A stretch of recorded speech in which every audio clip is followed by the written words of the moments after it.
Artificial intelligence AI technology انسانیت کے خاتمے کا باعث بن سکتی ہے۔ یہ انتباہ ٹیسلا، اسپیس ایکس اور ایکس کے مالک ایلون مسک نے دنیا کی پہلی AI سیفٹی کانفرنس کے دوران کیا۔ ایلون مسک کے مطابق ان کا ماننا ہے کہ یہ ٹیکنالوجی انسانیت کے وجود کے لیے خطرہ ہے، کیونکہ تاریخ میں پہلی بار انسانوں کا سامنا خود سے زیادہ ذہین حریف سے ہو رہا ہے۔ 1 نومبر کو برطانیہ میں شروع ہونے والی 2 روزہ کانفرنس میں امریکہ، چین، بھارت، فرانس اور جرمنی سمیت 28 کنٹریز کے حکومتی وفود شریک ہیں۔ ان سب ممالک نے کانفرنس کے پہلے دن ایک اعلامیے پر بھی دستخط کیے جس میں AI ٹیکنالوجی کو انسانیت کے لیے ایک ممکنہ بڑا خطرہ قرار دیا گیا ہے۔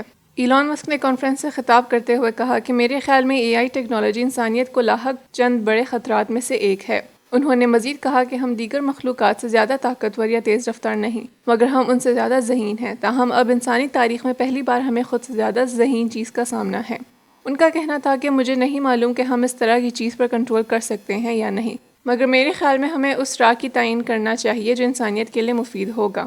ایلون مسک نے کہا کہ میرا خیال ہے کہ یہ انسانیت کی بقا کو لاحق بڑے خطرات میں سے ایک ہے، اور اگر ہم AI ٹیکنالوجی کی پیش رفت دیکھیں تو یہ ممکنہ طور پر سب سے بڑا خطرہ ہے۔ انہوں نے توقع ظاہر کی کہ اس کانفرنس کے دوران AI ٹیکنالوجی کو کنٹرول کرنے کے لیے بین الاقوامی ہم آہنگی تشکیل پائے گی، تاکہ ایسی اتھارٹی کا قیام عمل میں آ سکے جو AI کمپنیوں کی پیش رفت پر نظر رکھ سکے۔ کانفرنس کے آغاز پر برطانوی بادشاہ چارلس سوم کا ایک ویڈیو پیغام نشر کیا گیا جس میں انہوں نے کہا کہ AI ٹیکنالوجی سے مواقع پیدا ہوں گے، مگر اس کے حوالے سے لاحق خطرات کی روک تھام کے لیے فوری کام کرنے کی ضرورت ہے۔